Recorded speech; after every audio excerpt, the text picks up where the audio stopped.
Lalli, eftir svona nokkuð þetta jafnan fyrri hálfleik, lengi vel, þið endið þetta með einhverjum 8 stigum, en hvað, svo bara hérna eitt lið hérna í seinni hálfleik. Hvað, var einhver þrumuræða hjá þér í hálfleik eða? Nei, talaði bara við ætlum að laga vörnina. Það bara aðeinslega fórum yfir það. Mér fannst það bara svona skrítið leikur og veit ekki alveg bara, hvað sigur. Það það sem ég tek út úr þessu. Já.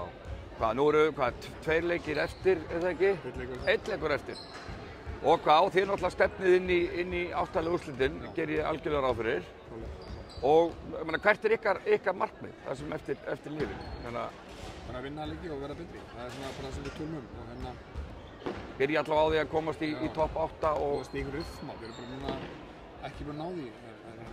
Það lítur bara vel núna og flotti leikmenn sem við erum að fá til okkar og ekki mikið meiðsli, en þetta er bara, loksins getur maður hort bara upp á við og ég bara ánægður með það. Já, allir heilir og svona, þannig að það verður fróðlegt að... Við vitum ekki hversu alveg það er, en annars verður þetta bara, gott. Segðu mér annað, ekki búið að vera erfiðir dagar, vikur hjá þér, undanförnu?